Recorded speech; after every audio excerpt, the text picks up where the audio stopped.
The endorsements keep rolling in as the four Republican presidential contenders try to build support ahead of crucial primaries next week. This morning, Donald Trump won the support of former GOP rival Dr. Ben Carson.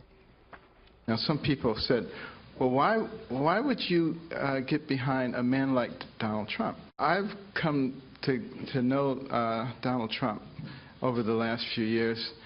He is actually a very intelligent man who cares deeply about America. There are two different Donald Trumps.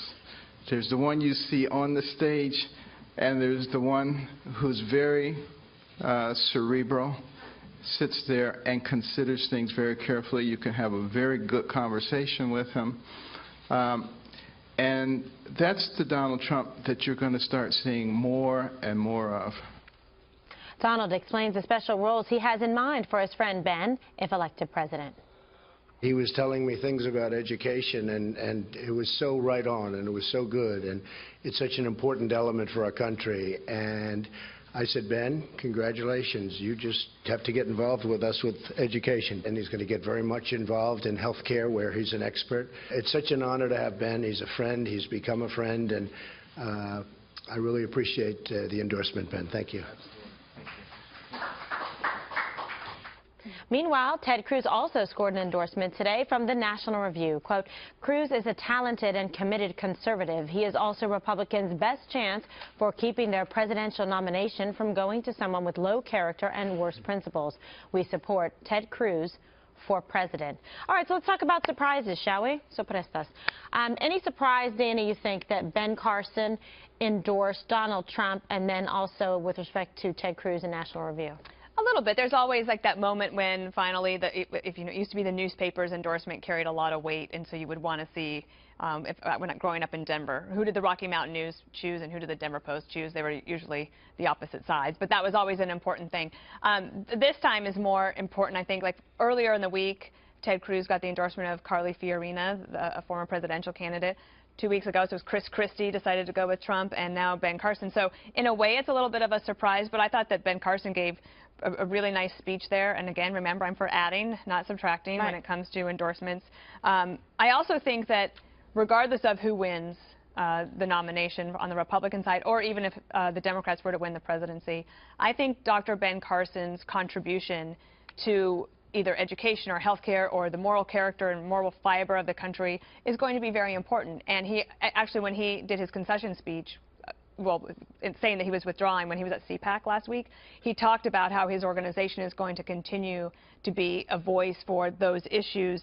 And I think that he is a great model for a lot of people who have wonderful careers, achieve a lot, and then decide to dedicate their remaining time in life to public service. Yeah, fantastic. So I'm for that. I think it's very well stated. I like him a lot. We've all liked him. I think, you know, at this table, certainly. He's a class act. I think he added a tremendous amount to this campaign, to the process, and his remarks, you know, yesterday and today really kind of point to that. So I hope he does stay involved. It's a great contribution. If I could just say one other thing on the National Review endorsement of Ted Cruz, I actually wasn't that surprised, because in reading the magazine for the last year, they had so many, I thought, very favorable features of Ted Cruz. They had lots of sources on the Cruz campaign, so I'm not surprised by the endorsement. It was pretty much an endorsement at that point. So I don't know. I think they would quibble with that, but it wasn't entirely a surprise to me. You could read the tea leaves. Last week I said that I thought that Ben was going to endorse Donald Trump, and indeed he has. Eric, what do you make of the endorsement, and how helpful is it? I think it's very helpful.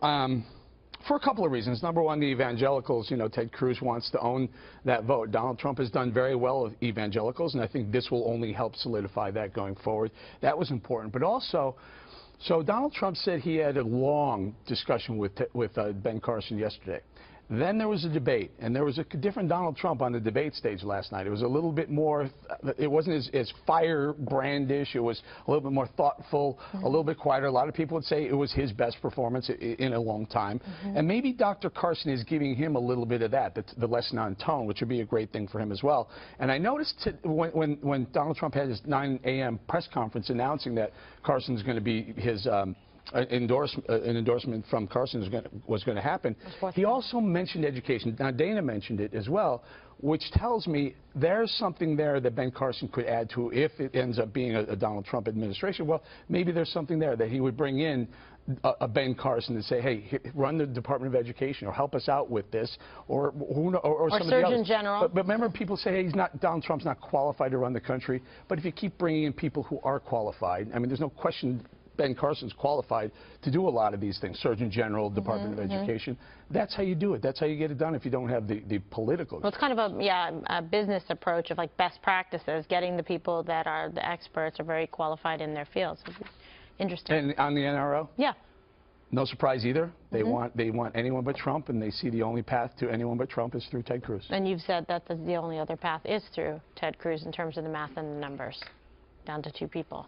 All right, Greg, what do you make of these 2 endorsements? Well, I've always been a big fan of Carson, but I keep wondering what kind of delicious candy did Donald Trump offer Ben to get him into the Trump van?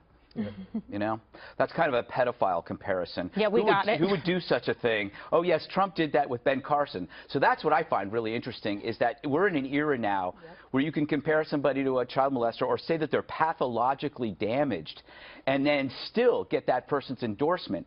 And it tells me that even an outsider will sell out. An outsider also wants to be an insider. He wants to be part of the bandwagon. But I will say this also. But do you really think that Ben Carson wouldn't, I mean, honestly, because you've said some nice things about Ben Carson. I love Ben Carson. That he would sell himself out if he didn't actually like him or believe him? I think that it's got to be pretty hard to endorse somebody who likens you to a child molester. But the other thing, too, is they keep talking about how Trump and Carson did bury the hatchet.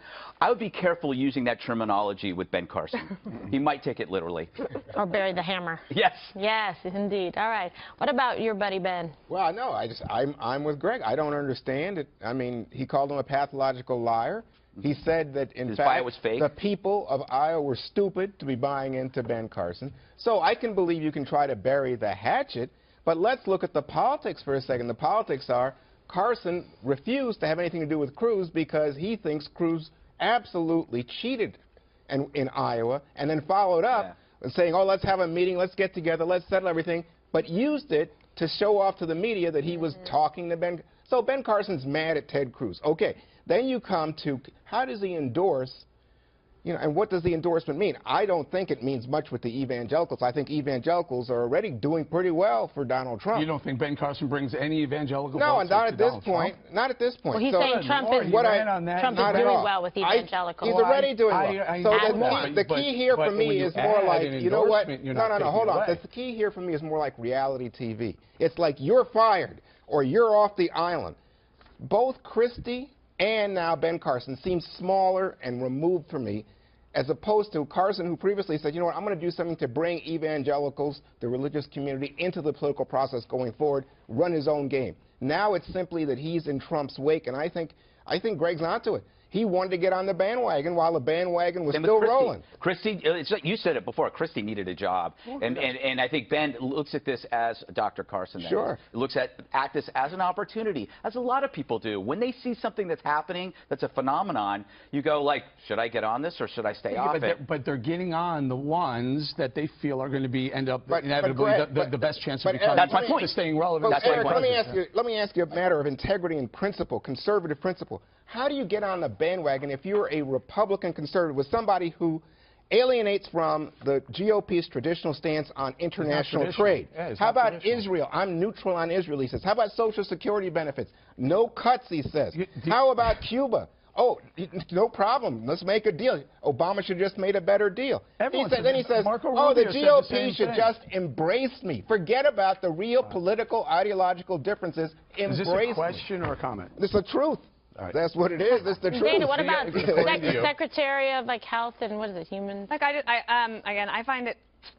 I just don't think anybody runs for president because they want a cabinet secretary position. No. But could he do that? I'm saying, would he make a good? I didn't suggest that either. I didn't say. She just asked me a question. I didn't say anything about you. Well, not. No. Okay. Here's the bottom line. I think everyone agrees that Dr. Ben Carson would make a very good addition to anybody's team. I think he has a lot to offer this country. Which was my comment at the very beginning. Well, I don't know how he'd make a good Secretary of Education. He'd be great on Grey's Anatomy. Apparently he knows a lot. Oh, he knows a lot about education. Dr. McDreamy or Dr. Smith. I told you, I find Ben Carson, he's quite attractive.